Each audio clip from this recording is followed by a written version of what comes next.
Je sais que vous êtes là. Je sens votre présence. Je sais que vous avez peur. Vous avez peur de nous. Vous avez peur du changement. Je ne connais pas l'avenir. Je ne suis pas venu vous dire comment tout ça finira. Je suis venu vous dire comment ça va commencer. Je vais raccrocher ce téléphone. Et ensuite je montrerai à tous ces gens ce que vous ne voulez pas qu'ils voient. Je leur ferai voir un monde sans vous. Un monde sans loi ni contrôle, sans limite ni frontières. Un monde où tout est possible. Ce que nous en ferons ne dépendra que de vous. Ouais, c'est pis. Le truc, c'est qu'ils comprennent pas. Ils comprendront jamais.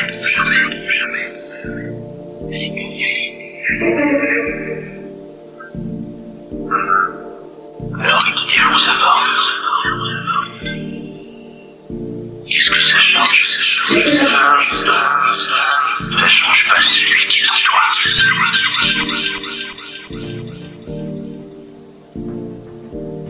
Vous savez ce que ça veut dire? C'est du latin. Ça veut dire « connais-toi toi-même ».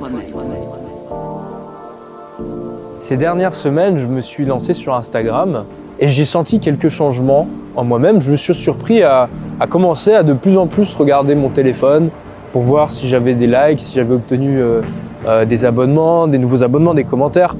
Et je me suis rendu compte que je faisais un peu plus attention que d'habitude à ce que disaient les gens sur moi, ce que disaient les gens sur la qualité des photos, sur les posts. Et je me suis alors demandé, mais est-ce que finalement l'utilisation des réseaux sociaux, notamment d'Instagram, est-ce que ça pouvait pas nous rendre plus narcissiques? Et donc je suis allé regarder dans les littératures scientifiques, et figurez-vous que selon la méta-analyse la plus récente, il existe effectivement une corrélation entre l'utilisation des réseaux sociaux et le narcissisme. Alors il faut définir les deux parties. L'utilisation des réseaux sociaux, c'est-à-dire une utilisation où le but est de se montrer soi-même. C'est-à-dire qu'il n'y a pas de corrélation entre le narcissisme et le fait d'aller sur Instagram juste pour mettre des commentaires. Et rapidement, pour définir le narcissisme, c'est ce trait de personnalité issu de la triade noire, machiavélisme, psychopathie et narcissisme. Tu es dans la matrice. Et alors? Néo est dans la matrice. Et d'une certaine manière, vous aussi. La scène qui introduit le personnage principal est remplie de détails qui auraient pu vous permettre de le comprendre dès le premier visionnage. Au début de Matrix, Thomas Anderson, ou Neo, saisit un livre dont les pages sont creusées pour dissimuler des logiciels piratés. Son geste prend soin de permettre au spectateur de lire le titre de l'ouvrage, Simulacre et Simulation. Puis la disquette qu'il extrait de ce livre, creusé au chapitre du nihilisme, est cédée au personnage de choix, dont la compagne du jour a l'épaule tatouée d'un lapin blanc. Vous remarquerez ce clin d'œil à la langue française en ce qui concerne le nom des personnages, choix et du jour. Le lien entre ce livre et le lapin blanc se manifeste par la transmission d'un objet transgressif, un logiciel illégal, symbole d'une connaissance dont la possession serait considérée comme dangereuse. Bien plus que de simples clins d'œil, ces deux références sont une véritable note d'intention dont le rôle sera de servir de clé de décryptage pour faciliter une compréhension alternative du film, et par extension de toute la trilogie. Mais captivés par une lecture intuitive du déroulement de l'histoire, beaucoup d'entre nous n'ont pas vu le réel intérêt de ces messages subliminaux, ni leur implication dans le scénario. Pourtant, les réalisatrices introduisaient d'emblée un superbe malentendu entre ce qui est donné à comprendre et ce qui sera finalement compris par le public. Volontairement ou non, elles façonnaient déjà la déception de centaines de milliers de fans qui auraient le sentiment d'avoir été trahis après le visionnage du deuxième et du troisième film. Mais Matrix n'était pas un film, Matrix était une initiation. Et beaucoup de gens ne vont pas au cinéma pour se prendre en pleine figure la nécessité d'entreprendre un voyage introspectif. Alors reprenons à la page creuse du nihilisme et voyez comme c'était limpide. Le livre Simulacre et Simulation décrit comment nos sociétés modernes se sont tellement reposées sur des signes et des simulations de la réalité qu'elles en ont perdu le contact avec le monde réel. Son auteur, un philosophe français, Jean Baudrillard, nous fait remarquer à quel point les simulacres et les simulations, qui auraient dû avoir pour rôle d'imiter ou de symboliser le réel, ont de loin dépassé leur fonction, devenant le réel à nos yeux. À l'aube de la création de nouveaux mondes numériques, les métaverses, on peut déjà prendre la mesure de ce constat en observant l'influence des likes et des stories sur nos comportements, et voir à quel point ces simulacres d'attention sociale ont pris le dessus sur nos interactions réelles. Nos réseaux sont déjà une simulation de nos liens sociaux, et vos partages, vos stories et autres publications n'en sont que des simulacres. Parce que dans votre vie réelle, beaucoup de vos amis ne sont tout simplement pas présents, et donc vous n'interagissez pas réellement avec eux. Ce qui nous mène à cette idée véhiculée par le livre. Dans la société post-moderne, le simulacre a fini par précéder et déterminer le réel. Dans le chapitre du nihilisme, l'auteur nous fait remarquer que lorsque l'omniprésence de Dieu ne peut être ressentie qu'à travers l'image qui le symbolise, alors cette image religieuse se substitue à l'idée de Dieu. Et c'est ainsi que le simulacre devient tout-puissant, suggérant que Dieu n'a jamais existé et que seule sa représentation est réelle. Ce qui suppose que l'abondance de simulacres dans une société entraîne l'esprit des gens à nier le divin et les valeurs morales, au point de dévaluer l'importance du lien social et d'oublier le sens et le caractère sacré de la vie. C'est peut-être aussi ce qui a permis à un adolescent d'écouler pour plus de 4 millions d'euros de drogue dure dans le monde grâce au réseau postal et à Internet, sans quitter sa chambre d'enfant ni exprimer le moindre remords. Il avait perdu le contact avec le réel. Pour Nietzsche, le nihilisme désigne la forme et le sens de la crise qui affecte la civilisation dans tous ses aspects. La décadence constitue l'état morbide que prend cette crise dans le monde et qui finit par se confondre avec l'idée même d'humanité. Les humains sont une maladie contagieuse. Le cancer de cette planète. Vous êtes la peste. Et nous sommes l'antidote. Combien de fois avez-vous entendu quelqu'un assimiler les agissements de l'homme avec sa nature profonde, au point de décrire l'humanité comme un virus qui se répandrait sur Terre ?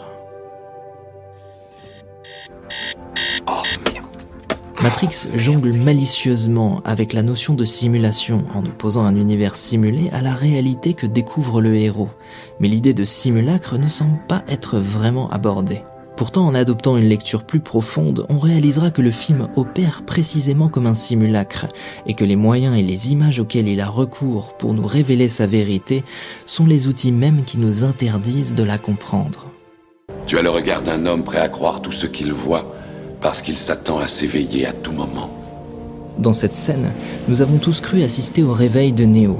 Nous avons tous cru voir le réel émerger d'une simulation et la vérité apparaître au milieu d'un océan de mensonges et d'illusions. Pourtant, nous avons juste été témoins de la naissance de nouveaux conditionnements, implantés dans notre esprit par le discours hypnotique de Morpheus. Conditionnés par l'attente de découvrir le réel caché derrière le miroir, nous avons oublié de distinguer ce qui est essentiel de ce qui manipule notre perception. Pourtant, Morpheus l'avait explicitement annoncé. Dans sa réponse à la question « Qu'est-ce que la matrice ?», ces deux premiers qualificatifs étaient déterminants. La matrice est universelle. Elle est omniprésente. Universelle et omniprésente. Pour que ce soit bien clair, on pourrait le reformuler ainsi. La matrice s'étend et s'applique à tous les objets, personnes ou choses qui existent. Elle est partout et nous accompagne en tout lieu. Elle est le monde qu'on superpose à ton regard pour t'empêcher de voir la vérité. Le discours de Morpheus est millimétré, et tout ce qu'il dit entre ces deux phrases avait pour seule intention de conditionner notre regard de manière à accepter les révélations à venir sous un certain angle et comme seule vérité. Quelle vérité ? Le fait que tu es un esclave, Néo. Comme tous les autres, tu es né enchaîné. Le monde est une prison où il n'y a ni espoir, ni saveur, ni odeur. Une prison pour ton esprit. Vous auriez pu entendre ces mots comme une invitation à comprendre le fonctionnement de l'esprit humain et la manière avec laquelle il s'harnache à ce qu'il considère comme étant le vrai. Vous auriez pu réaliser que cet attachement le rend esclave de ses sensations, de ses pensées et de ses ressentis. Et plutôt que de considérer cet enseignement comme une métaphore extérieure au déroulement de l'histoire et initiée pour vous inviter à réfléchir sur vous-même, vous auriez pu aussi y voir son intérêt purement narratif, de manière à actualiser votre lecture du film pour anticiper la nature illusoire du monde qui serait présenté à vos yeux comme étant le réel. Après toutes ces années, revenir à l'endroit où tout a commencé. Revenir dans la matrice. Pas besoin de le chercher trop loin pour le trouver. Il est partout. Dans la rue, les émissions de télé, sur les réseaux sociaux, incrusté dans nos modes de consommation, dans les entreprises et même au sein de nos propres familles. Le narcissisme est partout. Et plus j'avance dans ce travail, plus je me rends compte de l'intérêt accru pour cette thématique en particulier. Parce que les gens souffrent, mais aussi parce qu'il y a beaucoup de confusion conceptuelle et lexicale lorsqu'il s'agit de parler de narcissisme en français. Sans parler de certains stéréotypes très véhiculés sur les réseaux sociaux et qui invitent à l'animosité plutôt qu'à la libération de l'emprise. Il y a beaucoup de mythes attachés au phénomène de la personnalité narcissique, notamment l'affirmation selon laquelle le narcissisme, c'est une pathologie. Cet argument est souvent utilisé pour culpabiliser les victimes lorsqu'elles décident de couper les liens ou bien de prendre des décisions radicales afin de préserver leur santé mentale. Et donc, la personne qui subit le harcèlement, qui subit la manipulation et qui subit tous ces abus devient quelque part la personne à pointer du doigt. Tu es trop dans le jugement, tu mets des étiquettes sur tout le monde. Qui es-tu pour parler de narcissisme ? C'est toi qui as un problème d'attachement. C'est toi qui es dépendant affectif. Et qui es-tu pour juger ? Oh, voilà encore de la pseudo-psychologie. Voilà encore de la psychologie de comptoir. Narcissique, c'est un terme fourre-tout. Oh, tout le monde est narcissique aujourd'hui. Etc., etc. Et malheureusement, parfois, ce sont même les psychothérapeutes qui remettent en question la parole de leur patient. En partant d'une bonne intention, et ça, je n'ai aucun doute là-dessus, mais je pense simplement que le sujet de l'abus narcissique n'est pas encore très pris au sérieux. Et par conséquent, les victimes de ces abus se retrouvent seules, livrées à elles-mêmes, et en plus pointées du doigt et culpabilisées par tout le monde. Et je rappelle juste donc que c'est un concept qui vient de la psychologie du travail à la base. De deux, il faut rappeler que donc, le narcissisme, considéré comme un trait de personnalité, s'évalue avec le Narcissistic Personality Inventory, le NPI. Troisième chose, c'est un continuum. Je le rappellerai jamais assez, mais on n'est pas soit narcissique, soit on ne l'est pas. C'est pas binaire, on est plus ou moins narcissique sur le continuum du narcissisme. Du narcissisme, on en a tous besoin. Il en faut un peu, il en faut même une certaine dose, probablement plus aujourd'hui qu'il n'en fallait il y a 20 ans. Et à l'inverse, en avoir, c'est aussi une mauvaise chose. Comment reconnaître un narcissique sur les réseaux sociaux ? Comment savoir si votre influenceur préféré, ou alors vos amis, vos copines, vos potes, est-ce qu'ils sont narcissiques ? Vous pouvez le voir sur les réseaux sociaux, non seulement à partir de leur comportement, mais aussi à partir de leur physique. Et vous allez voir, c'est très étonnant. Le dernier va vous étonner. Alors le premier critère, c'est de passer du temps sur l'application. Donc, plus vous êtes narcissique, plus vous avez de probabilité de passer du temps sur les réseaux sociaux, plus vous avez de probabilité de changer souvent de photo de profil, de poster des photos de vous. Et encore une fois, c'est pas parce que vous postez 2-3 photos par an de vous que vous êtes un narcissique. Les photos sexy sont corrélées au narcissisme, les photos retouchées, les photos de voyage, les photos où vous avez des habits soignés sur vous, des habits de marque, des habits qui indiquent un certain niveau de statut social, mettre des photos de vous musclés, torse nu et musclé, les décolletés.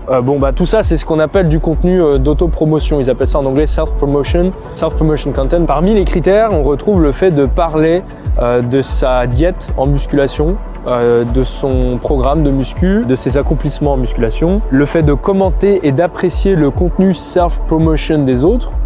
Donc les narcissiques s'aiment entre eux, si vous voulez, se reconnaissent et s'aiment entre eux et s'encouragent les uns les autres. Encore une fois, j'utilise le terme les narcissiques, c'est les gens plus ou moins narcissiques, hein, vous l'avez compris. Il y a aussi l'utilisation des pronoms je. Donc regardez les petites descriptions sur Instagram ou Facebook. Si on retrouve beaucoup de je et moi, bah, ça indique probabilité d'être plus narcissique que les autres.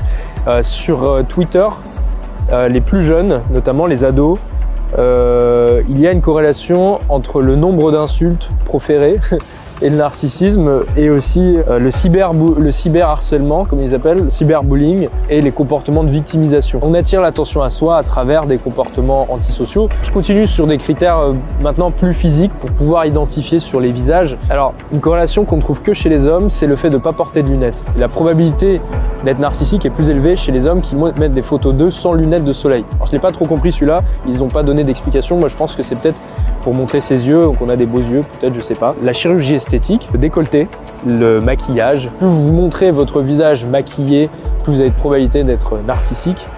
Le torse nu musclé, on l'a déjà dit tout à l'heure. Et alors le dernier, et non des moindres, comme on dit, hein, mon préféré, ce sont les sourcils.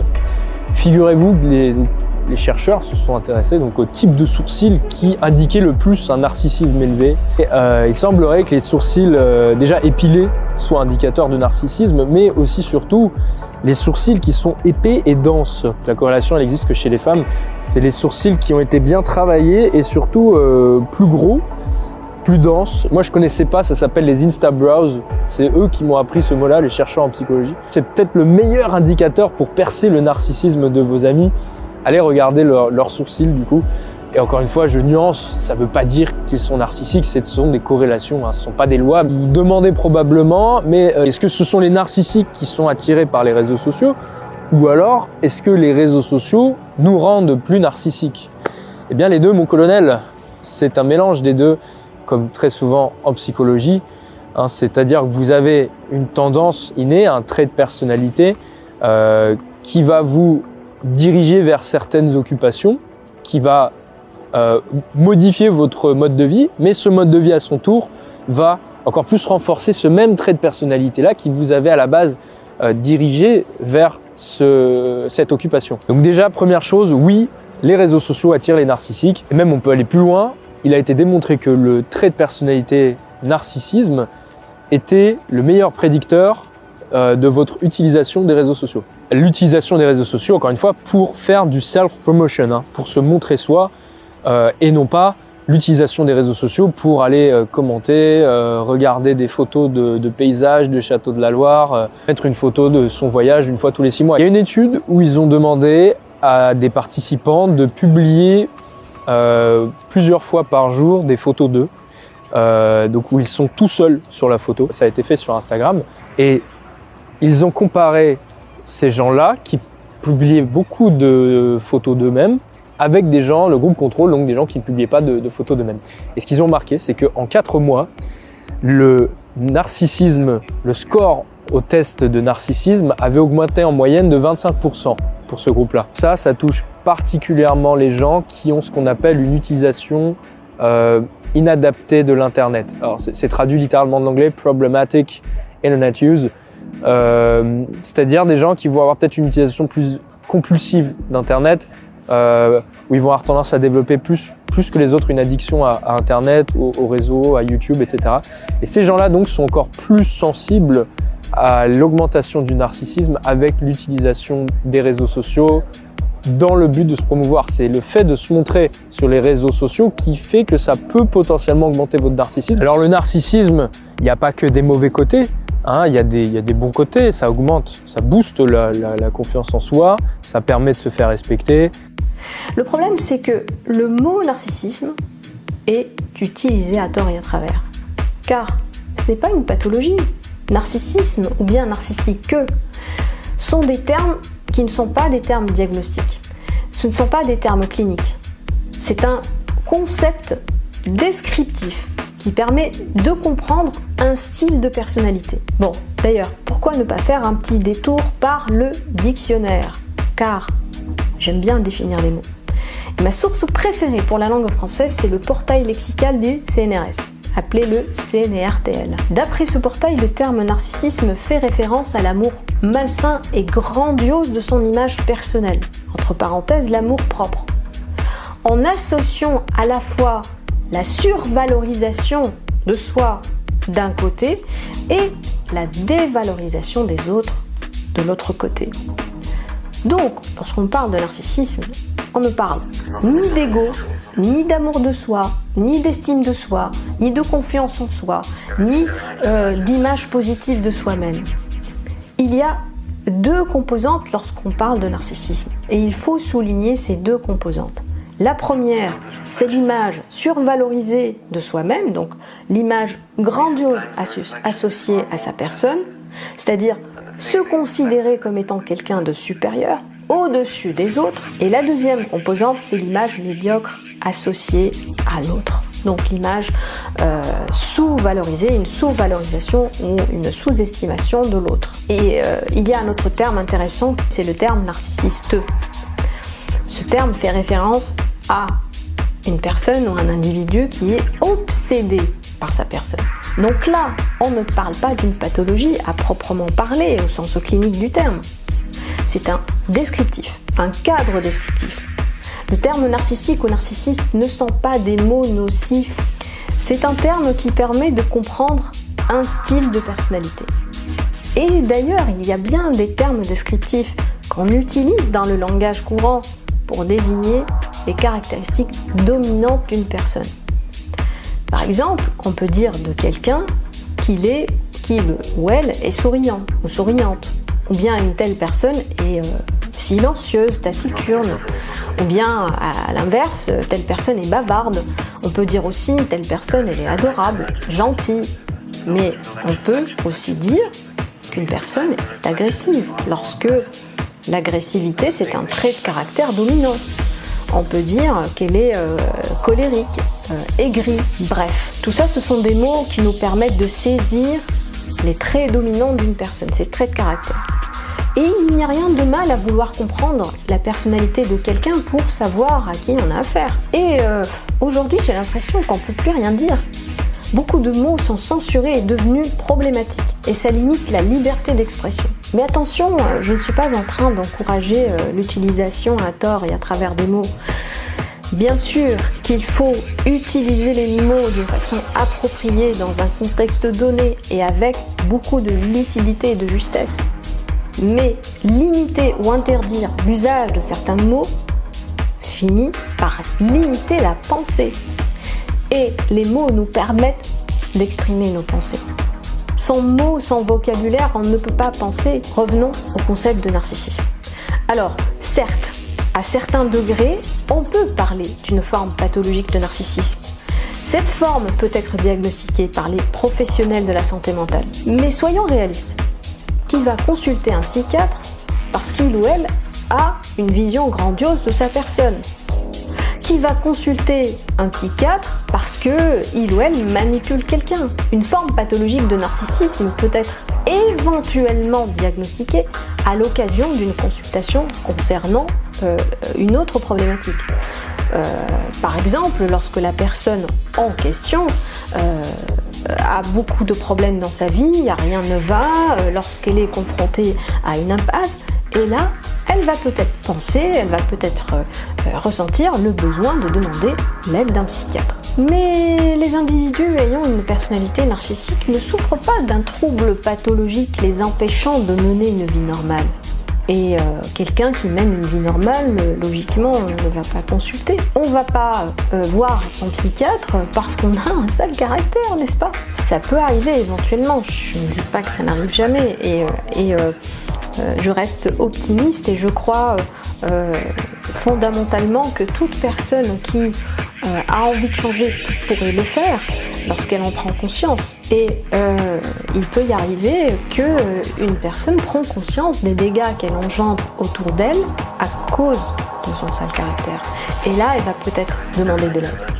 Mais statistiquement, ça reste assez rare. Le problème du narcissisme, c'est que ça nous rend dépendants du regard des autres. Alors, je vous arrête tout de suite, on est tous dépendants du regard des autres. On construit tous notre estime de nous entièrement sur le regard des autres, à commencer par notre mère d'ailleurs. Personne ne peut dire ici « j'ai une bonne estime de moi » indépendamment de ce que pensent les autres de moi. C'est intrinsèquement lié, encore une fois, à la société et aux gens qui nous entourent. C'est simplement que les narcissiques ont un besoin exacerbé de plaire aux autres. Il y a ce décalage qui peut arriver et qui est dangereux, qui est mauvais, qui fait basculer dans le pathologique le narcissique, c'est ce décalage entre ses attentes irréalistes, entre l'image qu'il a de soi et la réalité. Et quand l'un vient cogner l'autre, cette dissonance cognitive fait basculer le narcissisme dans quelque chose de pathologique, et c'est ce qu'on appelle le trouble de la personnalité narcissique, dont on peut retrouver les critères dans le DSM, et là il y a une réelle souffrance. Le plus gros risque lié à l'excès de narcissisme, c'est son impact négatif sur l'empathie. L'empathie cognitive, c'est probablement la compétence la plus sous-estimée dans la séduction. Alors oui, il faut un certain degré de narcissisme, mais vous ne serez jamais pénalisé par un excès d'empathie cognitive. Plus vous en avez, plus vous comprenez les intentions des autres. Et plus vous arrivez à vous mettre à la place de l'autre et à voir le monde à travers ses yeux. Et ça, on en a de plus en plus de difficultés à force d'être soi-même le centre de son petit univers. Encore une fois, Facebook, Instagram font de nous des mini-starlets de notre propre univers et nous empêchent de nous mettre à la place des autres. L'empathie cognitive, c'est cette magnifique compétence qui vous permet de vous mettre à la place de la fille que vous cherchez à séduire et de comprendre ses besoins, de comprendre ses désirs, de comprendre ce qui la fait vibrer, de savoir comment plus facilement l'amener à vous suivre, à rentrer dans votre univers. L'empathie, c'est ce qui fait que vous serez plus capable de séduire un recruteur parce que vous arriverez à vous mettre à sa place et à comprendre quels sont ces besoins-là précisément dans cette entreprise plutôt que de dire « moi je suis le meilleur ». Non, c'est là, le recruteur que tu as en face de toi, de quoi il a besoin et même plus précisément, de quoi est-ce que lui précisément il a besoin pour briller auprès de ses pairs. Et comment est-ce que je peux le rassurer? Parce que lui, il a peut-être peur aussi, peut-être qu'il a peur de prendre une mauvaise décision. L'empathie cognitive, c'est ce qui permet à un négociateur de libérer un otage d'un dangereux terroriste. C'est pas des brutes qui arrivent en disant c'est comme ça que ça marche. L'empathie cognitive, elle est réellement enseignée au FBI pour devenir de bons négociateurs. Dans la littérature psychanalytique, on parle de deux formes de narcissisme, une forme saine et une forme pathologique, au sens de la psychanalyse bien sûr. L'ouvrage de Marie-France Irigoyen, Les Narcisses, dans lequel elle reprend cette distinction entre les deux formes de narcissisme et elle souligne bien l'existence d'une forme saine de narcissisme. En revanche, je trouve vraiment dommage l'utilisation de l'expression narcissisme sain qui pour moi est conceptuellement erronée. J'attache beaucoup d'importance à la signification des mots et le terme narcissisme, comme on l'a vu ensemble, fait référence à une forme malsaine d'amour-propre. Cette expression me dérange, et là je parle vraiment de vocabulaire. Parler de narcissisme sain rajoute encore une couche de confusion. Pour moi, lexicalement parlant, c'est un oxymore d'associer l'adjectif sain au terme narcissisme. C'est comme si on disait tabagisme sain, ou bien alcoolisme sain, ou bien encore malbouffe saine. C'est avant tout une question de vocabulaire, parce que je ne conteste point l'importance de l'amour de soi, l'estime de soi et la confiance en soi. Car en réalité, ce que ces penseurs désignent par narcissisme sain, ça fait plutôt référence à l'intégration saine du sens de soi. Et pour reprendre les termes de Marie-France Irigoyen, connaître ses ressources intérieures et accepter sa vulnérabilité et ses failles. En d'autres mots et pour faire simple, un individu équilibré est un individu qui s'aime, se respecte, a une bonne estime de soi, sans pour autant avoir le sens de supériorité par rapport aux autres, sans pour autant avoir le mépris et l'hostilité pour autrui. Une personne équilibrée, c'est une personne qui a une part d'ego. Et c'est normal, elle a ses défauts, elle a ses failles. Et lorsqu'elle en prend conscience, elle essaye de s'améliorer. Pareil, un manque d'amour de soi, c'est aussi une forme déséquilibrée de l'intégration du soi. Parce que cette mauvaise intégration implique une surestimation de l'autre et une sous-estimation de ses propres besoins. Plus on se déplace vers le déficit d'amour de soi, plus on est dans un schéma d'abnégation, tourné vers les autres, le syndrome du sauveur. L'estime de soi est fragile, les besoins des autres sont plus importants que ses propres besoins. et on a tendance à être plutôt dans le sacrifice exagéré, le service vers les autres pour obtenir l'amour, le respect et la reconnaissance. Ensuite, dans l'autre sens maintenant, plus on est dans le schéma inverse, c'est-à-dire une vision biaisée du soi et de l'autre qui implique une survalorisation du soi et une sous-estimation de l'autre. C'est-à-dire les besoins personnels sont plus importants que les autres, ce qui implique la manipulation, l'exploitation, le sens du droit, l'agressivité passive, le manque d'empathie, etc. Le narcissisme tel qu'il est représenté ici n'est donc pas une pathologie.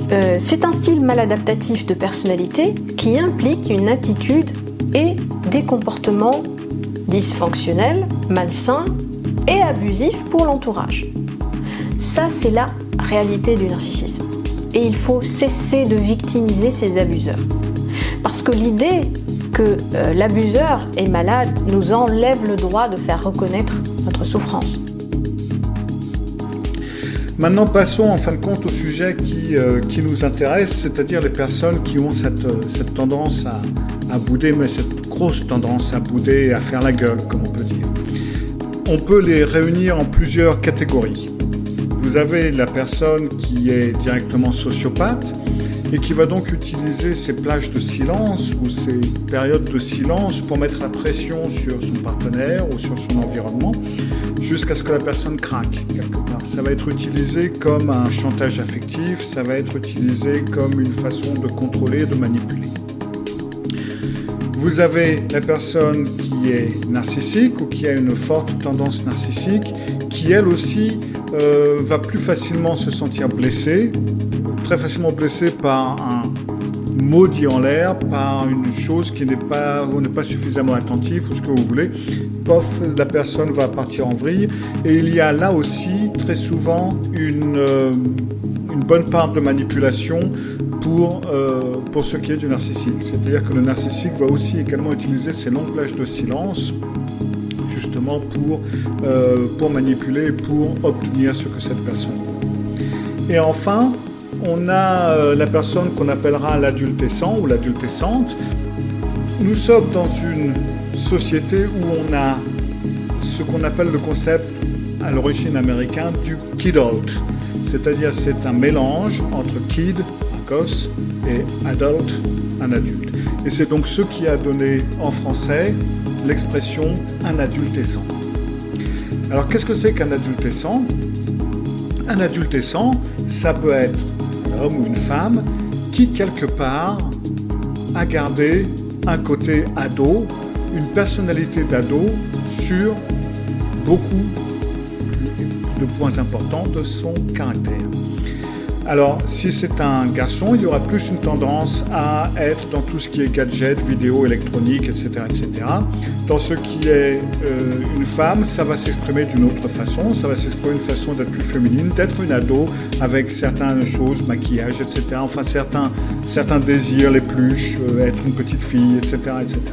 Donc, dans les lignes générales, un adolescent va ressembler à un adolescent, mais qui n'a pas grandi quelque part. Là où commencent certains des problèmes, c'est que, en fin de compte, les adolescents, économiquement, c'est un marché. C'est un marché très important, parce qu'en fin de compte, on a des personnes qui ont des envies de gosses, mais qui ont les moyens de payer. C'est donc un marché très juteux, et vous allez trouver beaucoup de pubs, beaucoup de programmes télé, beaucoup de choses qu'on pourrait penser qu'elles sont faites pour des enfants, mais qui en fin de compte sont prévues et sont faites pour des adultes. C'est une forme d'humour que les adultes peuvent comprendre, ça va être des choses qui vont intéresser plus les adultes que les gosses en fin de compte. Enfin bref, c'est un marché très juteux qui rapporte des millions et qui en plus du fait où lorsque ces gens entrent en couple, et ça on le verra d'ici un instant, cela pose beaucoup de problèmes, et bien en plus de ça, ça donnent du fric à pas mal de psys qui donc peuvent avoir et lui et elle en thérapie pendant des années et des années et des années, surtout si on remonte en enfance et puis qu'on voit qu'est-ce qui a pu se passer, etc., etc. Donc on n'en finit pas. Donc c'est quelque part une source de revenus très profitable pour beaucoup de gens dans la société actuelle. Donc le problème de l'adolescent, il est double parce que quelque part, il a le problème général de se comporter et de se sentir quelque part comme un ado. Et puis, plutôt que de travailler ce problème, eh ben, il est réconforté ou elle est réconfortée dans ce problème par tout ce qu'il y a autour. Donc ça complique énormément la tâche pour certains d'entre nous. Alors, de quoi vient ou comment arrivent ces adolescents en fin de compte, comment on en vient? Eh bien, en fin de compte, ce sont des personnes qui, quelque part, sont passées de l'âge enfant à l'âge ado, à l'âge adulte, extrêmement lentement, et qui n'ont aucune tolérance à la frustration. Quelque part, quand on a des enfants, quand l'enfant a 2-3 ans et qui commence à faire des caprices, logiquement, le rôle des parents, c'est de lui apprendre que des fois, on n'a pas toujours ce qu'on veut, que les caprices, ça ne sert pas à grand-chose, qu'il ne faut pas, etc., etc. Mais dans la société moderne et dans les dernières 20-30 années, en fin de compte, eh ben, on a eu une tendance à laisser couler, à donner, à acheter, à offrir. Et on n'a pas appris aux enfants à surmonter la frustration. À surmonter la frustration de devoir attendre, à surmonter la frustration de ne pas avoir certaines choses, etc., etc.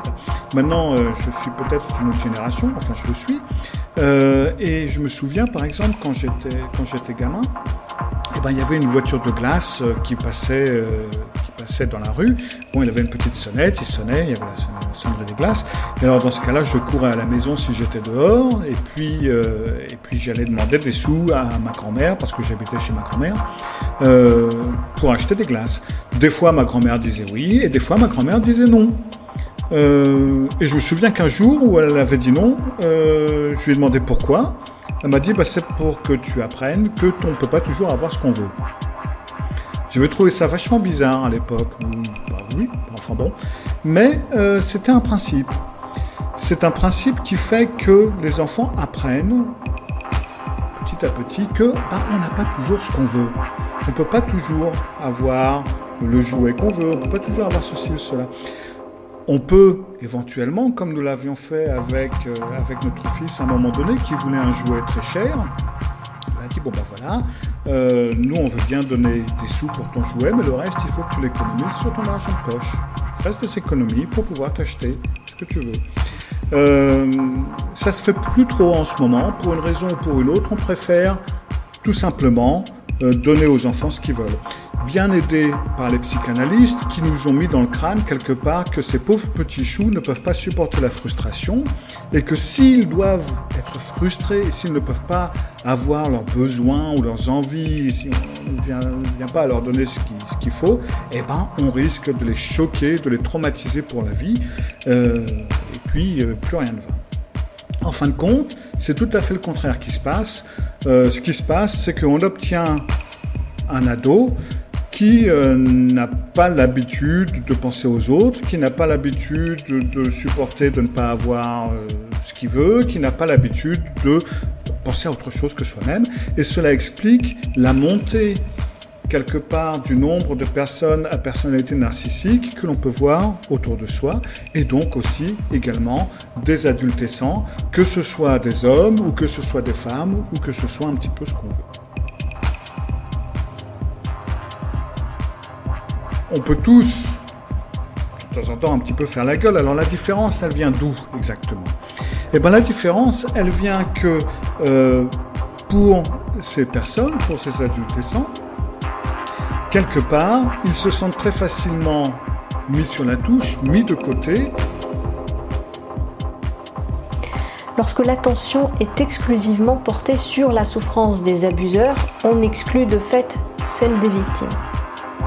Parler de narcissisme comme une condition post-traumatique nous enlève le droit d'en parler. Ça nous enlève le droit de souligner ce qui va mal. Accepter de parler ouvertement de narcissisme ouvre des voies pour aider non seulement les personnes qui subissent les abus, mais aussi celles et ceux qui se reconnaissent dans le descriptif de la personnalité narcissique. Et on ne va pas se voiler la face. Voyons un peu comment fonctionne notre monde aujourd'hui. Est-ce qu'on peut dire que l'on vit dans une société où règne la paix, l'amour, la sérénité entre les gens, ou bien entre les peuples? C'est plutôt l'inverse, non? C'est un monde où règne le chaos, la haine, l'agressivité, la polarisation, la division, l'instabilité, la lutte de pouvoir, l'instabilité politique, financière, sociétale, etc. Sans parler de la catastrophe imminente du réchauffement climatique qui nous guette. Et les dirigeants de ce monde sont encore occupés à gérer leur petite guéguerre d'ego fragile. Ils sont encore occupés dans leur lutte de pouvoir. Je ne suis pas en train de peindre un tableau sombre du monde. Mais on ne peut pas être aveuglé à ce qui se passe autour de nous, surtout si on considère la planète dans son ensemble et non pas comme des territoires séparés. Et d'ailleurs, cette pandémie que nous traversons nous l'a bien rappelé. Nous vivons dans un petit monde. Ce qui se passe à l'autre bout de la planète finira par nous atteindre d'une manière ou d'une autre. Si on comprend le narcissisme, on peut résoudre beaucoup de questions sociétales. On a la possibilité de dresser une feuille de route pour les prochaines décennies. On ne va pas se voiler la face. Nous vivons dans un système qui récompense les comportements narcissiques. Pour moi, le narcissisme est aussi un problème systémique. Mais nous vivons dans un monde où l'on réagit en mode pompier lorsqu'il y a une catastrophe. Il n'y a pas de système de prévention. Parce que si on comprend le narcissisme, on peut aussi mettre en place des solutions pour prévenir les dérives. Par exemple, en intégrant des cours à l'école pour aider les jeunes à avoir un sens équilibré du soi et de l'autre. On peut leur enseigner l'empathie, exprimer leurs émotions. On peut faire des campagnes de sensibilisation pour aider les parents et leur donner des outils pour élever des générations de personnes équilibrées. Plus on comprend, plus on développe un meilleur discernement. C'est pas du jugement.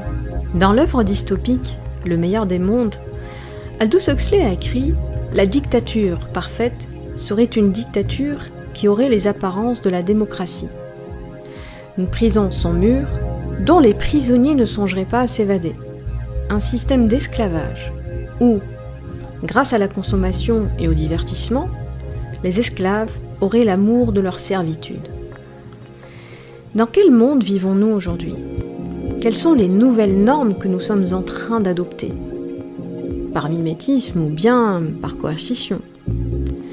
Et quel type de comportement ces nouvelles normes encouragent-elles ? Je pense qu'on serait quasiment tous d'accord pour dire que la nouvelle normalité n'est point incitatrice à l'empathie et à la bienveillance entre les individus, n'est-ce pas ?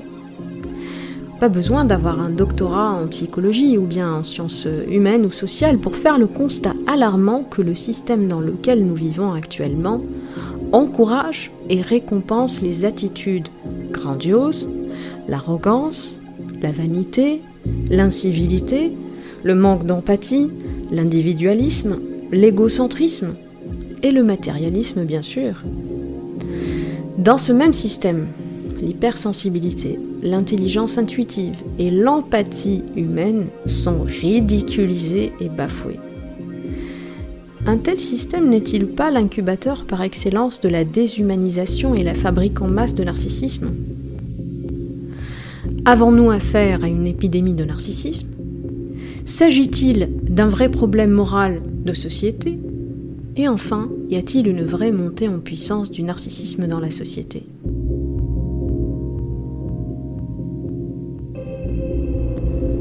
Rien de tout ça n'est réel. Qu'est-ce que le réel ? Quelle est ta définition du réel ? Le problème avec la vérité réside dans le fait qu'en prononçant le mot, on s'attend à ce qu'il n'y en ait qu'une, et qu'elle soit absolue. C'est un peu la même chose avec le réel. Quelqu'un peut-il me dire pourquoi Pourquoi tout semble plus réel quand je rêve que lorsque je suis réveillé? Comment savoir si mes sens me trompent?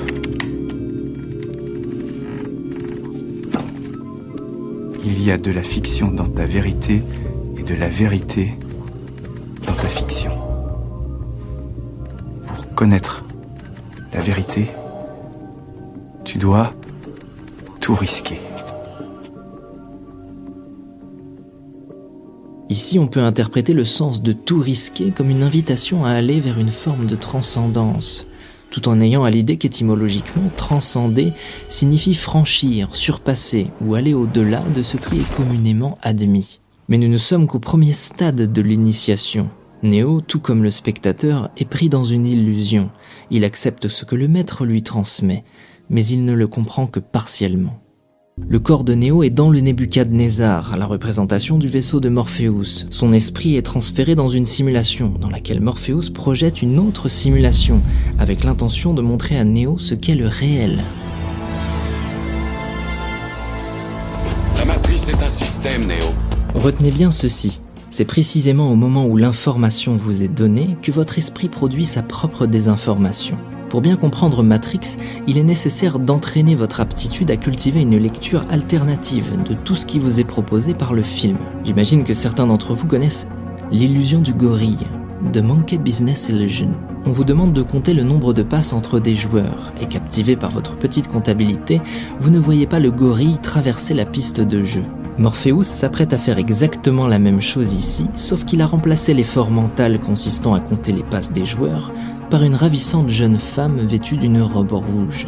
Vous commencerez par concentrer votre attention sur le contenu de son captivant discours. Il vous présentera les habitants d'une ville comme des individus irrémédiablement pris dans un système et dont la plupart ne sont pas prêts à se laisser débrancher. Bon nombre d'entre eux sont tellement inconscients et désespérément dépendants du système qu'ils vont jusqu'à se battre pour le protéger. Est-ce que tu m'écoutes, Néo? Ou est-ce que tu regardes cette femme en robe rouge? Regarde encore. Moi aussi. Ce blâme à l'égard de l'inattention de Néo, distrait par cette femme en rouge, l'est tout autant à votre égard, vous, spectateurs, qui n'entendez pas les messages qui vous sont transmis et ne voyez pas ce qui vous est vraiment montré. À savoir ici que les rebelles du Nebuchadnezzar sont capables de reproduire avec une grande facilité l'ensemble du contenu de la matrice. Que ces mêmes rebelles sont en possession du code de Smith et qu'ils peuvent l'intégrer à volonté dans leur programme. Que la femme en rouge est présentée comme un leurre, alors que tout au long du film, la couleur rouge symbolise la vérité. Et enfin, et c'est peut-être le détail le plus intéressant, d'où ma référence au gorille, cette réplique de la matrice est elle-même constituée de multiples répliques. Et vous avez devant les yeux l'un des plus grands castings de jumeaux, voire de triplets de toute l'histoire du cinéma, tous vêtus de noir et de blanc, les couleurs de la dualité. L'arrêt sur image avait pour intention cachée de le mettre juste sous vos yeux, et comme le gorille, vous ne l'avez sûrement pas vu. On pourrait s'attarder sur ce que représente la femme en rouge et trouver de multiples interprétations. Dire qu'elle symbolise notre attachement pour le monde des sens, qu'elle illustre la dangerosité de nos désirs, qu'elle incarne l'illusion qui mène l'esprit à la souffrance, ou qu'elle entraîne les faibles vers une éternelle quête de plaisir. Mais ici, son rôle premier était juste de vous distraire. Ainsi, en passant à côté de l'essentiel, vous êtes assimilé à tous ces gens piégés dans la matrice du film, qui se sont constitués une histoire cohérente sur la base de propositions absurdes. La narration a baladé votre attention, et vous croyez avoir compris ce qu'était le réel, ou ce qu'était la vérité.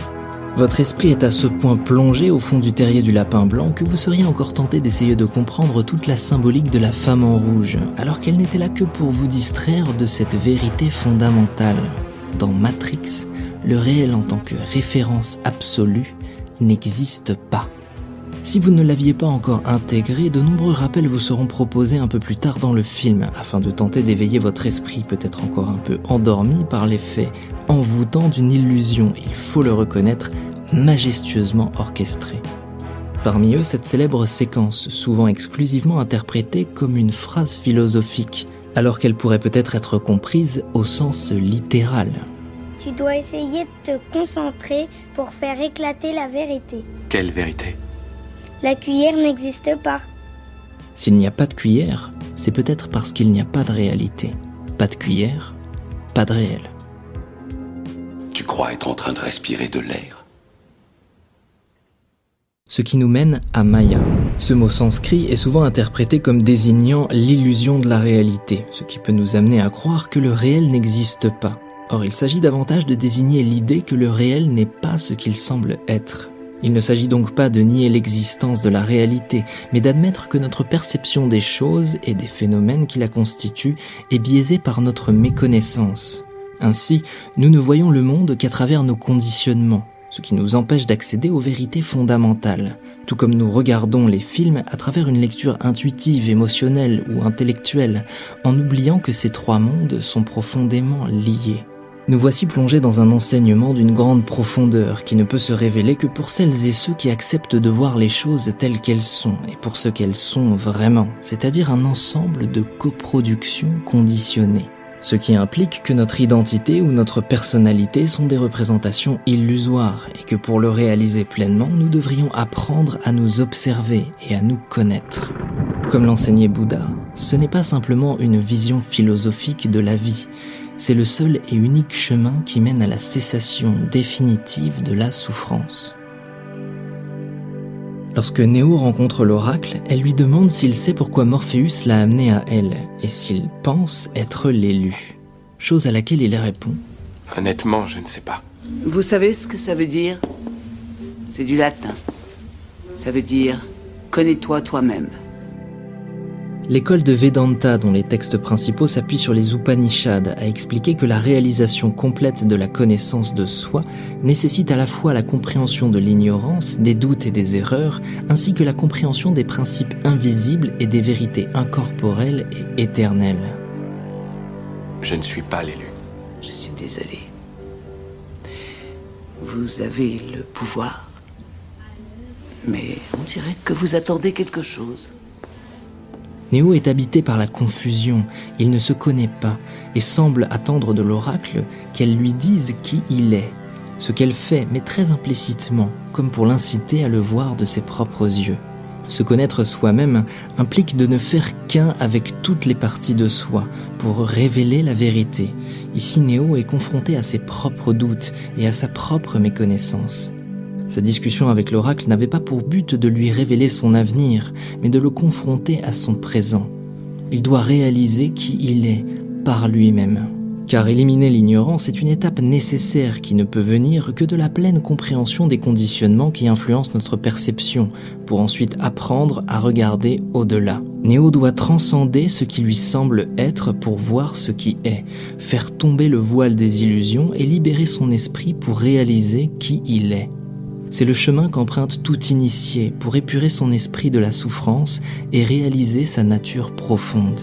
Et ce chemin n'en est pas vraiment un, car il n'y a pas de quête à mener, il n'y a rien auquel il faille accéder, il n'y a rien à accomplir, mais à voir, rien à faire, mais à être. Ce n'est pas un processus, c'est une réalisation, tel que c'est dit dans les Védas. Vous êtes cela. J'aimerais libérer ton esprit, Néo, mais je ne peux que te montrer la porte. C'est à toi qu'il appartient de la franchir. On ne peut que nous aider à enlever le voile qui cache la vérité à nos yeux. La cessation de l'ignorance ne peut venir que lorsque je sais que le divin et moi sommes un. L'idée que nous sommes liés n'est qu'une illusion, car il n'y a pas de séparation. Une idée que Néo ne comprendra et ne réalisera pleinement qu'à la toute fin de la saga, et qu'il oubliera peut-être ensuite.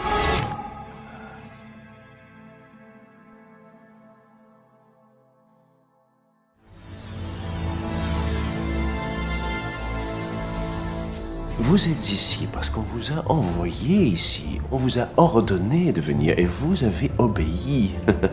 Dans Matrix, la question du libre arbitre est régulièrement posée, mais souvent de manière à nous inviter à plonger notre attention au-delà de la simple idée d'être aux commandes de notre vie, quitte à emprunter un chemin explicatif inconfortable, voire contre-intuitif. Par exemple, la rencontre avec le personnage du mérovingien dans le deuxième film impose une vision déterministe, ce qui annihile toute idée d'avoir la liberté et le contrôle du choix, poussant le spectateur à accepter celle que ni Néo ni les autres ne sont véritablement maîtres de leur destin. Il développe une pensée dont le seul dessein est de prouver que toute action est conditionnée par la seule loi de causalité. La causalité.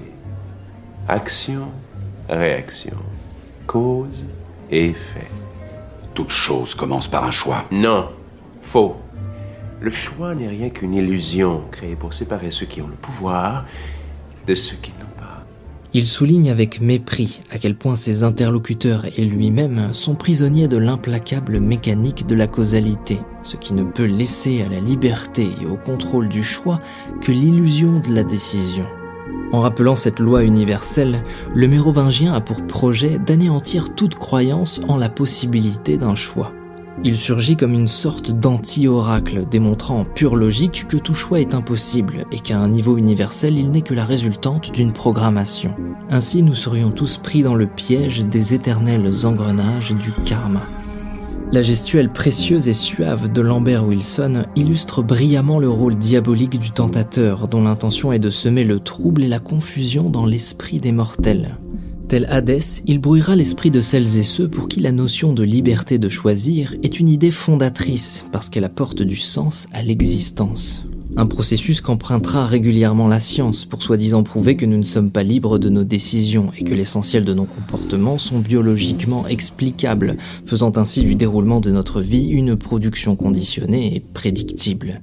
Ce qui est en grande partie vrai, mais en aucun cas de manière absolue. Autrement dit, nous ne serions ni entièrement conditionnés, ni entièrement libres.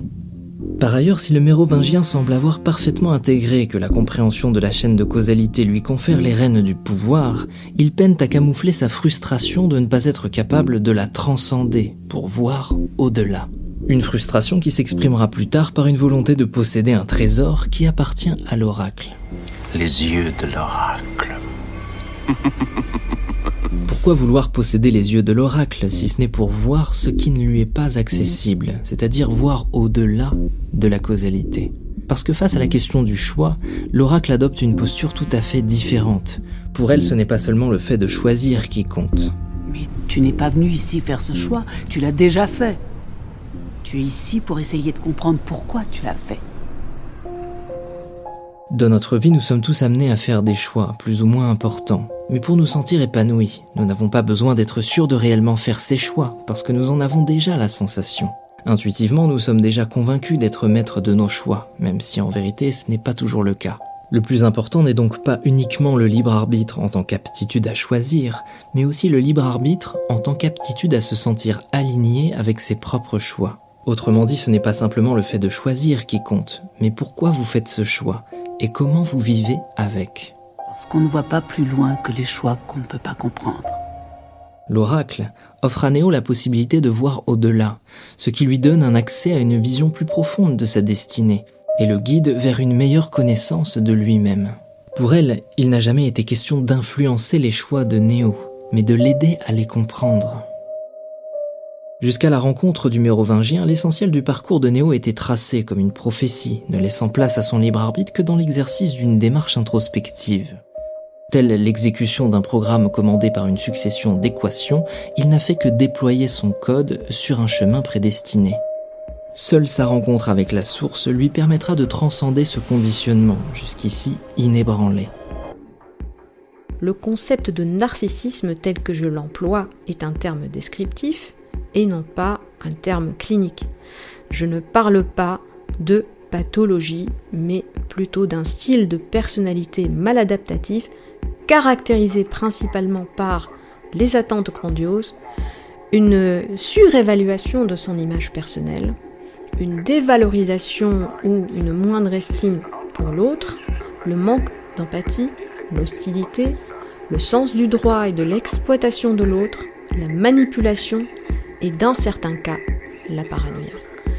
Il existe bien sûr des formes pathologiques, j'entends au sens clinique, au sens du DSM bien sûr, mais je ne parle pas de ça. Donc ici, il s'agit de narcissisme en population générale. Il s'agit d'un ensemble d'attitudes et de comportements qui ne vont pas assez loin pour mériter un diagnostic clinique, mais qui peuvent néanmoins être très destructeurs pour l'individu et son entourage, et par extension, à la société. La question de la montée en puissance du narcissisme en société a été le centre d'intérêt d'un groupe de chercheurs en psychologie à l'Université de San Diego aux États-Unis est dirigée par 2 éminents professeurs spécialisés dans la recherche sur le narcissisme, à savoir John Twenge et Keith Campbell. Cette recherche soutient avec force que le narcissisme est en hausse significative au cours des dernières décennies et explique les facteurs qui sont derrière cette augmentation. Ils ont d'ailleurs publié un ouvrage de vulgarisation dédié à cette recherche et intitulé « L'épidémie de narcissisme ». L'enquête en question concerne un échantillon de 37 000 étudiants. Et cette enquête a duré plusieurs années afin de pouvoir mesurer la tendance à la hausse ou bien à la baisse.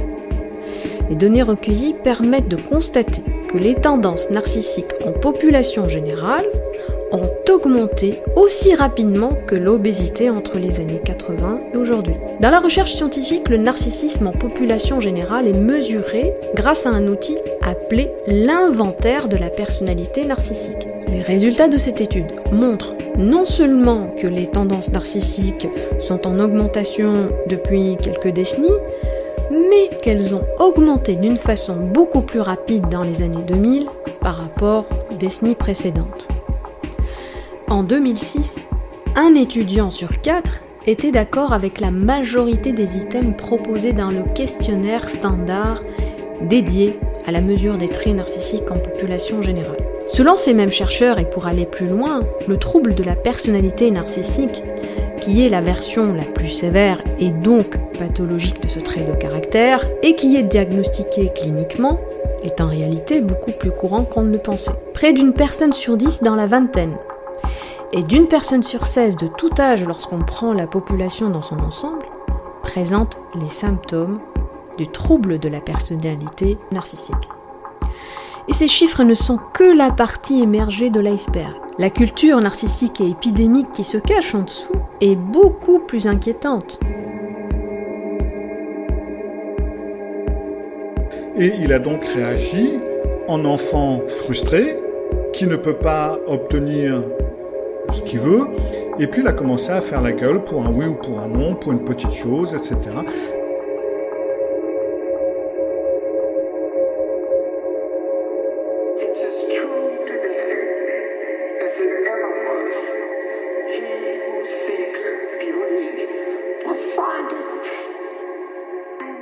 Comment est-ce qu'on reconnaît une personne qui est adultescente ? Il y a plusieurs signes qui peuvent vous mettre ou qui pourraient vous mettre la puce à l'oreille. Alors, une personne qui est adultescente ne vous mettra jamais, ou pour ainsi dire jamais, parce que bien entendu en psychologie on ne peut jamais dire jamais ou toujours, mais elle ne vous met la plupart du temps jamais au premier plan. Ça va toujours être lui ou elle, ses sentiments, ses émotions, ses pensées, ce qu'il pense ou ce qu'elle pense, ce qu'elle ressent, ce qu'il ressent. Ça va toujours être le plus important. Cette personne va plus ou moins tout ramener à lui ou à elle, le cas échéant, lorsque les choses vont mal. Ça va toujours être lui ou elle qui est au centre et qui est blessé et auquel on n'a pas pensé et qu'on a oublié, etc. Il ou elle est la victime. Ça, c'est le point numéro 2. C'est une personne qui va se poser très souvent en victime de choses qu'on lui a dit, de choses qu'on lui a faites.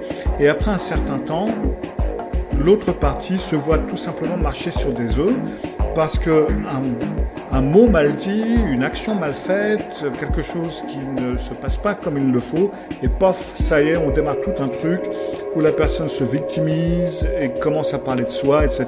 Et vous ne pouvez presque pas en placer une, attention. Ce sont des personnes, les adultescents, qui ont toujours besoin de ce qu'on pourrait appeler un nouveau shoot, c'est-à-dire un nouveau, quelque chose d'excitant, quelque chose d'intéressant. Elle recherche toujours, elle est toujours dans la recherche, un petit peu comme jamais vraiment satisfaite de ce qu'elle a ou de ce qu'il a, un petit peu toujours comme s'il doit rechercher quelque chose de plus ou moins nouveau. L'attrait de la nouveauté est très important pour les adultescents. Et un manque relatif de responsabilité. C'est une personne qui ne se contrôle pas vraiment, qui va pouvoir piquer des colères, qui va pouvoir vraiment se mettre dans des colères noires pour un rien, qui va tout d'un coup vous faire la gueule pour on ne sait pas quoi, en disant que vous avez une personne donc, qui ne se contrôle pas, qui se victimise, qui recherche toujours un nouveau shoot, qui ne pense jamais aux autres, mais ce n'est pas une personne qui évite d'émotions comme le sociopathe. Mais elle est relativement irresponsable, elle, justement du fait que c'est une personne qui ne pense qu'à elle, elle ne se contrôle pas trop et la responsabilité c'est quelque chose qui est, peu importe. Tout ce qui lui arrive à elle, cette personne, c'est pas parce que je parle d'une femme, tout ce qui lui arrive à elle est extrêmement important, elle est hypersensible pour tout ce qui peut lui arriver, tout ce qui peut lui être dit. Ça vient un petit peu en même temps ou dans la même catégorie justement il se met toujours en premier plan. Il n'y a qu'une seule personne qui est importante pour lui ou pour elle et c'est lui ou c'est elle. Ce n'est en tout cas pas les autres et ce n'est pas l'autre. C'est également une personne qui va manquer de discipline. Un petit peu comme les petits enfants, les enfants gâtés par exemple qui vont, je veux faire de l'équitation, ils font de l'équitation 5 fois et puis après ils en veulent plus, ils oublient, ils n'en ont plus envie. Je veux faire du karaté, ils font du karaté 3 fois et après ils en veulent plus, ils achètent tout le matériel, etc. Et puis après ils en font plus. Donc c'est une personne qui va essayer un peu tout et qui va très vite abandonner, qui va très vite se lasser de différentes choses et qui en tout cas aura beaucoup de mal, sinon l'impossibilité, de continuer dans la longueur, dans la durée avec un projet quel qu'il soit. À un moment donné, c'est une personne qui laissera tomber le projet, elle ne pourra pas tenir le coup, surtout si la récompense ne vient pas. C'est une personne à laquelle il faut un petit peu une récompense immédiate. Si c'est quelque chose qu'on est obligé d'attendre ou de travailler pour obtenir, etc., c'est quelque chose qui ne marchera pas. Il ou elle évite les confrontations également. C'est une personne qui va plutôt vous faire culpabiliser, justement en faisant la gueule, plutôt que de vous confronter à ce qui ne va pas. Parce qu'en vous confrontant à ce qui ne va pas, il y a confrontation, il y a... ça, ils n'aiment pas trop. Ils ne savent pas trop quoi dire, ils ne savent pas trop comment arranger les choses. Ils ne peuvent que parler de ce qui ne va pas. Une confrontation, ça viendra seulement, pourra-t-on dire, ça en viendra seulement au fait d'accuser, mais ça ne viendra pas sous la forme de solution. Donc, autant éviter les confrontations, vous faire culpabiliser pour vous faire revenir, parce qu'à partir du moment où vous culpabilisez ou vous pensez que c'est de votre faute, il est plus facile de revenir, la queue entre les jambes, pour faire marcher un petit peu le truc, et de cette façon, on évite et la confrontation et surtout les solutions. Et enfin, c'est une personne qui peut être infidèle. Alors notez bien le peut être. Ce n'est pas nécessairement une personne qui est infidèle. Et dans les cas d'infidélité, c'est plus souvent les hommes que les femmes. Ça vient justement avec le manque de responsabilité et de ne pas trop se contrôler. A cette tendance à vous faire la gueule pour un oui ou pour un non, ou même des fois pour des choses que l'on ne sait pas. La triade noire, c'est un sujet qui devient de plus en plus à la mode depuis les années 2000, à la fois dans la littérature scientifique, mais aussi dans le monde du travail. Tout simplement parce qu'en fait, on se rend compte, on est en train de réaliser que les personnalités de la triade noire sont extrêmement dangereux pour l'organisation et pour les gens autour d'eux, pour les salariés. C'est donc une perte de temps, perte d'argent, et ils sont assez compliqués à identifier dès le départ. Donc, il y a de plus en plus de demandes de la part du monde du travail pour essayer de les identifier rapidement dès l'entretien. Le narcissisme, c'est cette capacité à maintenir une image de soi positive.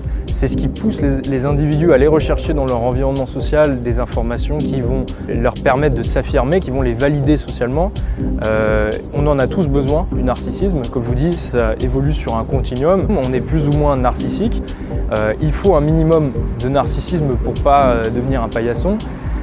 Et là où ça devient intéressant, c'est que les chercheurs ont montré que des niveaux de narcissisme élevés pouvaient même être entre guillemets hyper adaptés à la société actuelle et plus particulièrement à certains domaines de la vie comme le management, la politique et même la séduction.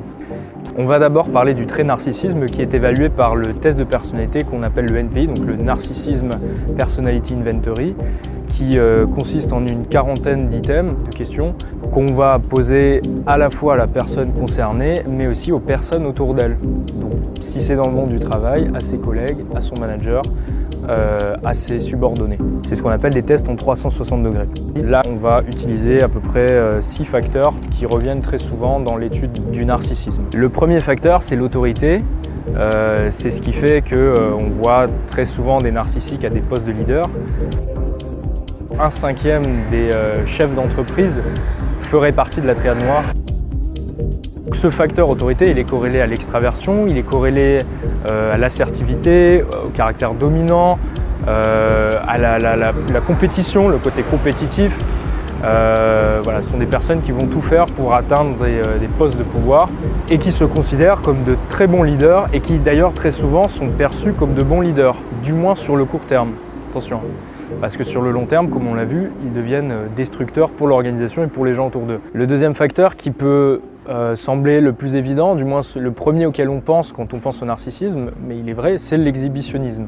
Alors ça c'est traduit de l'anglais, l'exhibitionnisme ça correspond au fait de vouloir se montrer, avoir les yeux rivés sur soi, d'être le centre de l'attention. Donc c'est fortement corrélé à l'extraversion, c'est fortement corrélé à l'ambition et à la recherche de sensations. Donc ces personnes font tout pour gagner l'admiration des autres, puisque le narcissique vit pour obtenir l'admiration des autres et fuir les retours négatifs. Le narcissique a donc un besoin excessif d'admiration et pas juste de validation. Et ce besoin d'admiration, s'il est trop extrême, il peut devenir pathologique et amener à de la souffrance s'il n'est pas comblé. Dernière chose à noter, c'est que la société encourage et banalise le narcissisme au travers, par exemple, des réseaux sociaux, puisque Instagram, ça consiste à se montrer à la planète, à montrer aux autres qu'on est beau, qu'on va dans des beaux endroits, qu'on est riche pour certains. Bon, vous le savez déjà, mais en tout cas, il faut. C'est intéressant de noter qu'il y a une certaine poussée au narcissisme et d'une certaine manière, on pourrait penser que le niveau moyen de narcissisme a augmenté et que le niveau requis de narcissisme pour être adapté socialement a lui aussi augmenté. Troisième facteur, c'est l'exploitation, qui concerne le manque d'empathie et le manque de considération à l'égard des autres.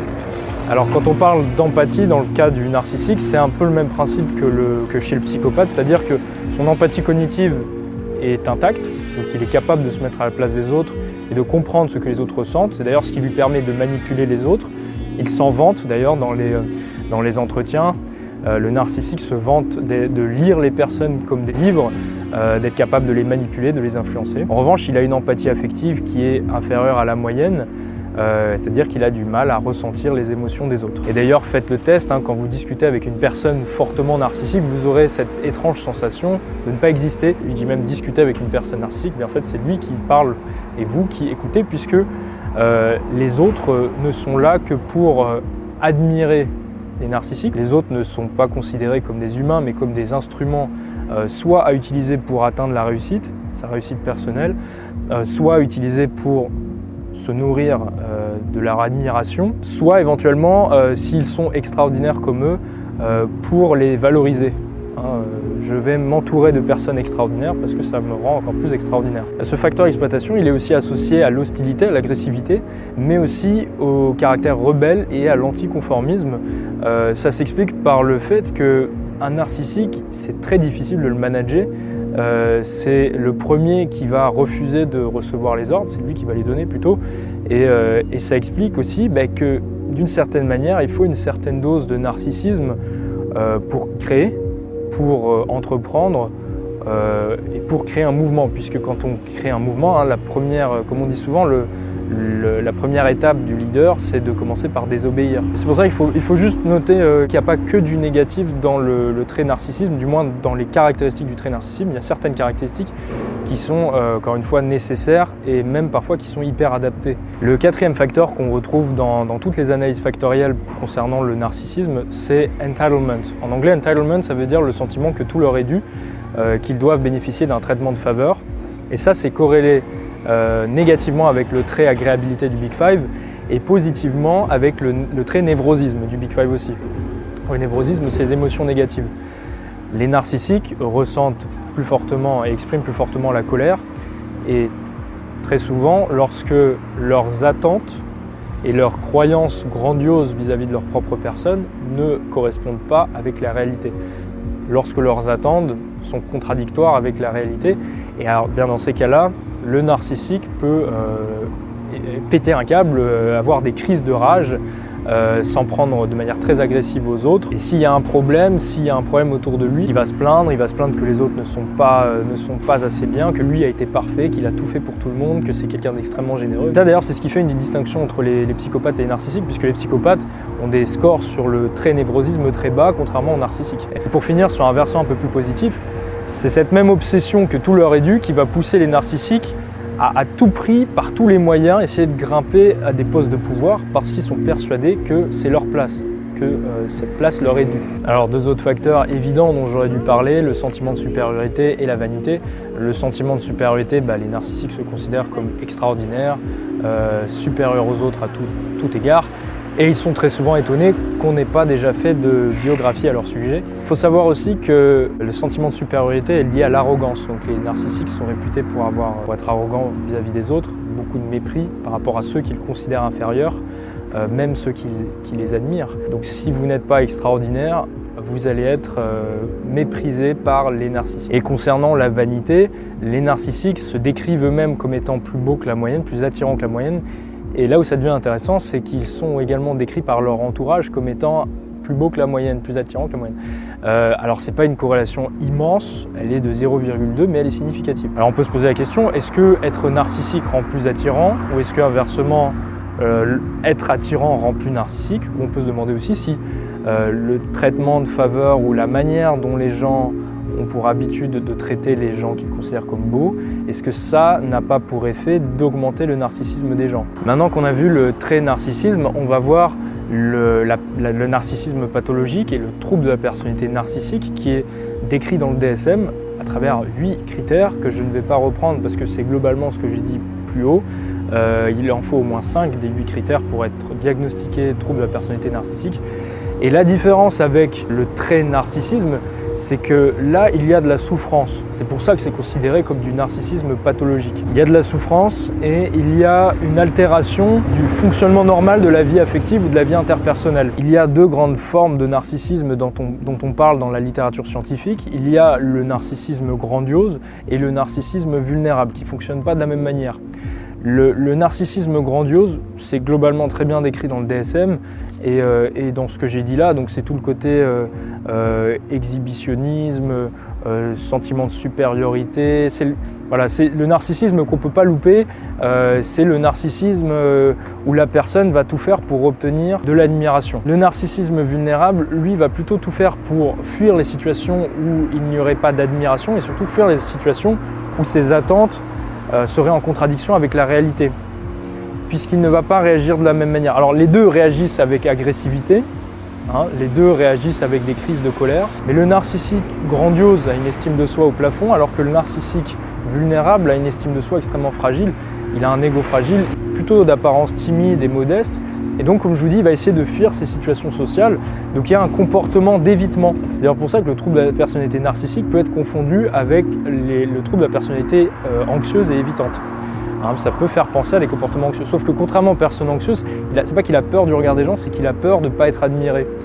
Il y a un réel besoin, encore une fois pathologique, d'admiration, et lorsque ce besoin n'est pas rempli, ça amène non seulement à de la colère, mais après la colère, il y a un sentiment de honte et de déprime. Dans le cas de figure où la réalité ne colle pas aux croyances démesurées qu'ont les narcissiques sur eux-mêmes, que ce soit les vulnérables ou les grandioses, dans ce cas de figure-là, les deux vont gérer un peu différemment. Il y en a un qui va rejeter la faute sur les autres, sur le monde, et qui du coup va absolument ne pas prendre en compte toutes les informations qui viendraient en contradiction avec leurs croyances sur eux-mêmes, et donc qui vont avoir du mal au final à manager, qui vont avoir du mal à prendre de bonnes décisions. Donc ça, c'est l'aspect, c'est le narcissisme grandiose. Et d'un autre côté, on a le narcissique vulnérable qui va prendre sur lui et qui va ressentir de plus grands degrés de détresse et qui va, à l'avenir, essayer de fuir les situations sociales et donc qui va se replier socialement. En conclusion, on a donc le trait narcissisme d'un côté avec la triade noire qui nous provient de la psychologie de la personnalité, qui est donc ça implique la notion de continuum, où nous serions tous plus ou moins narcissiques sur ce continuum. Et d'un autre côté, on a le narcissisme pathologique, donc le trouble de la personnalité narcissique, qui lui est décrit dans le DSM et qui est utilisé par les psychocliniciens et les psychiatres pour étudier une population clinique. Et la dernière chose à noter, c'est qu'il y a plus d'études faites sur le narcissisme sur la population générale plutôt que sur des populations cliniques, parce qu'encore une fois, c'est assez compliqué de voir des personnes atteintes de troubles de la personnalité narcissique venir consulter. En revanche, c'est plus facile d'évaluer le narcissisme non pathologique dans la population générale, comme dans le monde du travail par exemple, au travers de questionnaires et d'entretiens. Il y en a certains d'entre vous qui m'ont mis dans les commentaires, oui mais peut-être que le PN n'existe pas, mais qu'on peut le retrouver sous une appellation plus scientifique, donc comme sous le trouble de la personnalité narcissique. En fait non, parce que dans la définition du pervers narcissique, il y a bien écrit que le pervers narcissique prenait un malin plaisir à faire souffrir l'autre, ce qui n'est pas le cas du narcissique. Le narcissique ne prend pas plaisir à faire souffrir l'autre, il utilise l'autre pour arriver à ses propres fins, pour réussir et pour être admiré, mais il ne prend pas du plaisir à faire souffrir, ce n'est pas une fin en soi de faire souffrir. Alors peut-être qu'il va faire souffrir indirectement, mais en tout cas ce n'est pas un objectif, ce n'est pas une fin en soi. Seule l'admiration est une fin en soi, seule l'admiration et la réussite personnelle est une fin en soi chez le narcissique. Et il ne faut pas confondre les comportements avec les causes.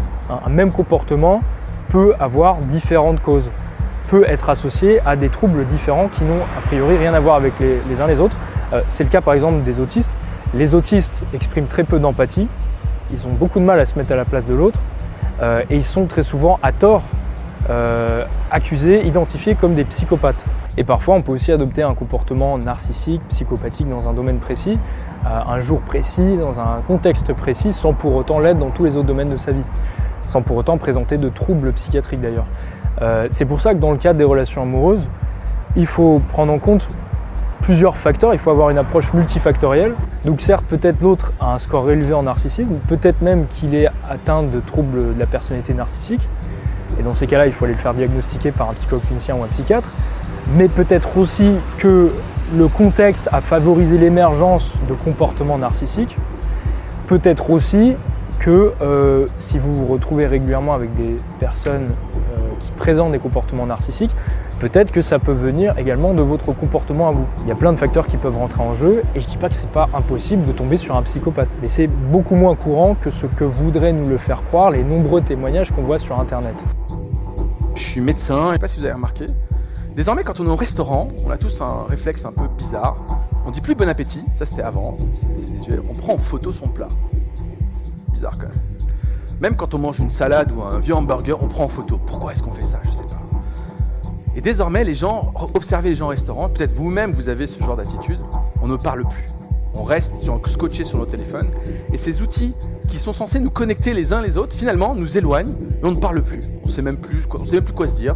Parce que comme on s'ennuie, on tue l'ennui sur le téléphone au lieu d'essayer de tuer l'ennui en essayant de discuter. En tête de file, Instagram. Instagram, c'est le réseau social, à mon sens, qui multiplie le narcissisme. Parce que sur Instagram, vous publiez uniquement de belles photos.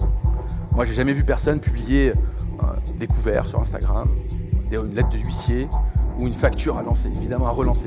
Évidemment qu'on publie que des choses positives.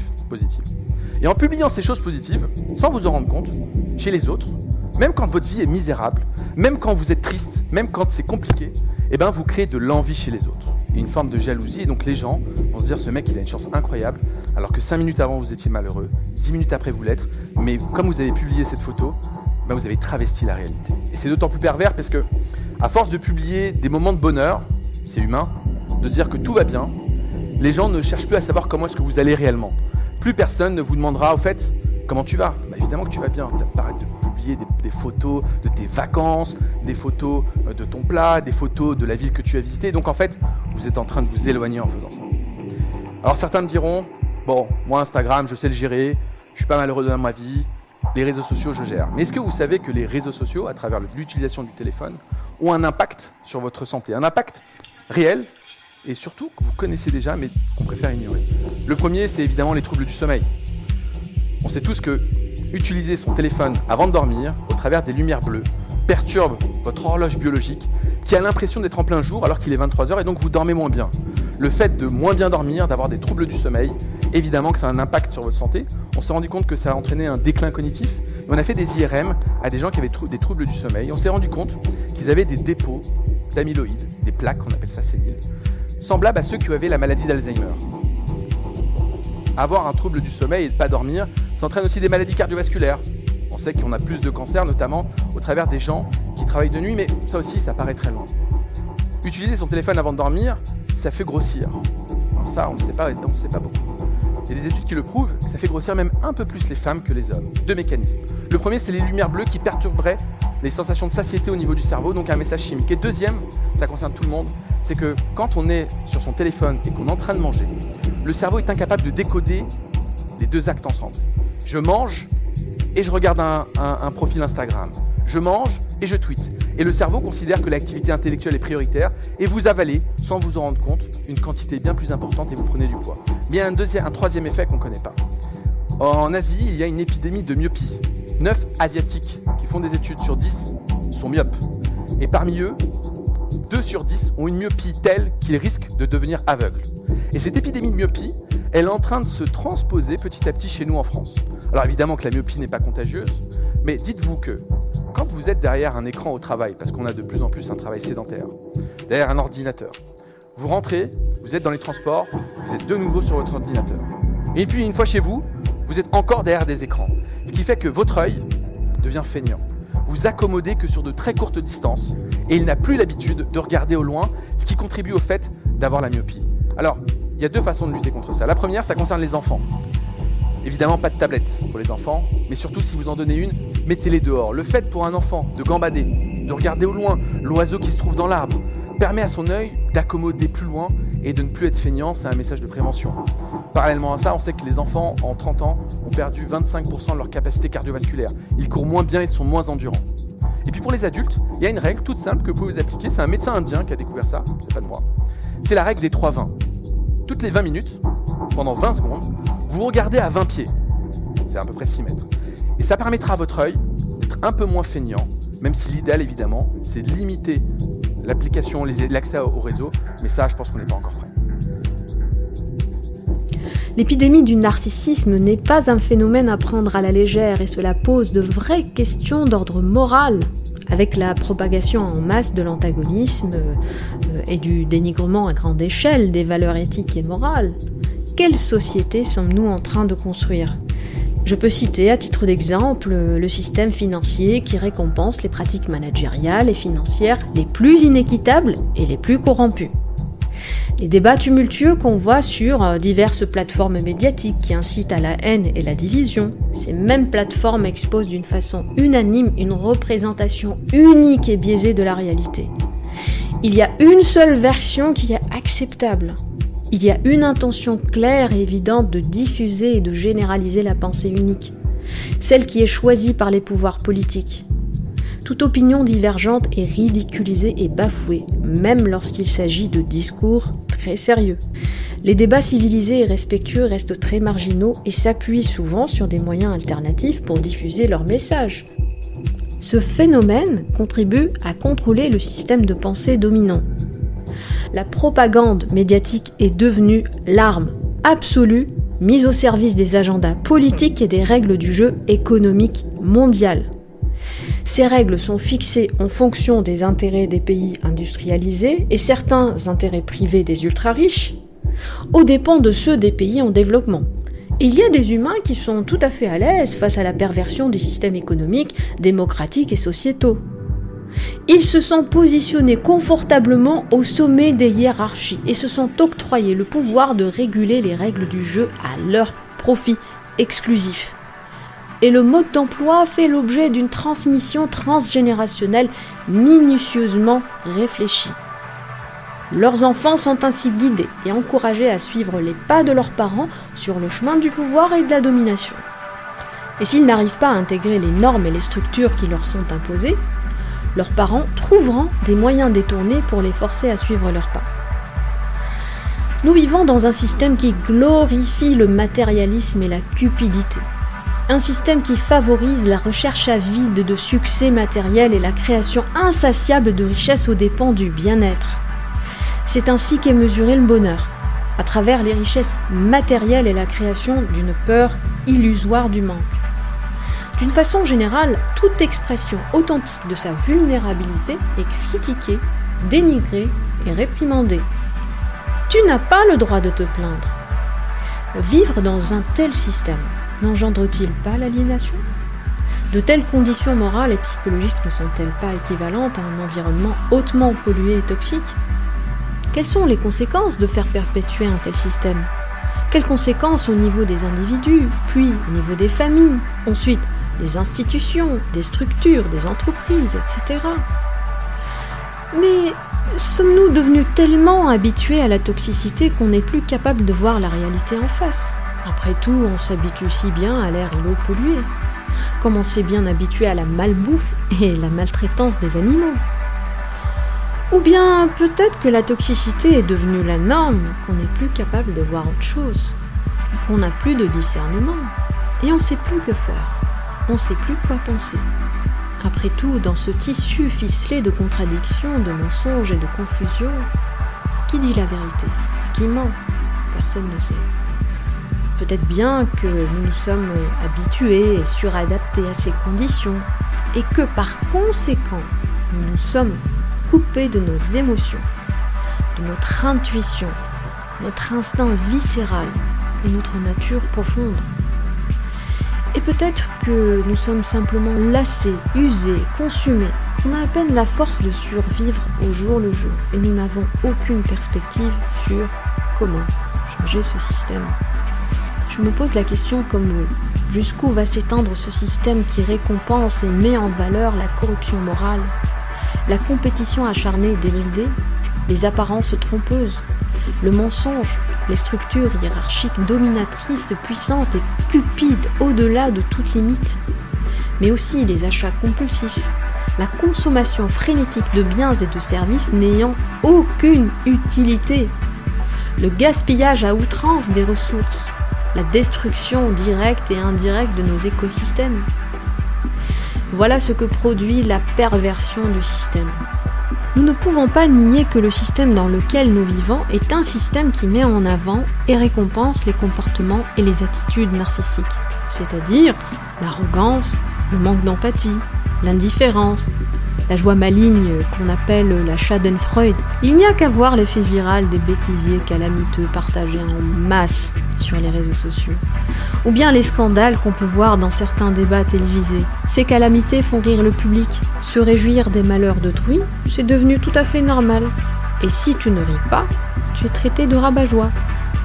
À mesure que le tissu social s'est détérioré, il est devenu beaucoup plus difficile de répondre aux besoins fondamentaux de liens solides et authentiques entre les individus. La modernisation de la société privilégie la gloire, la richesse, la compétition et la célébrité par-dessus tout. Tout cela, combiné à la rupture des liens sociaux, a créé des coquilles vides privées de sens social. Nous vivons dans un monde où l'accent est mis sur la culture de la glorification individuelle, ce qui ne laisse pas de place à l'autre. Et aujourd'hui, peut-être que nous avons du mal à mesurer les conséquences. Cette culture narcissique en expansion infinie a provoqué une fuite de la réalité vers le royaume des fantasmes grandioses. De fausses richesses matérielles grâce aux dettes, aux hypothèques et à un système bancaire et financier vorace, une fausse beauté rendue possible grâce à la chirurgie plastique, de faux athlètes avec les substances dopantes, de fausses célébrités avec la télé-réalité et les réseaux sociaux, une fausse économie nationale avec des milliards de dettes publiques, de faux amis sur les réseaux sociaux. Bref, toute cette fantaisie peut sembler attrayante, mais malheureusement, la réalité l'emporte toujours.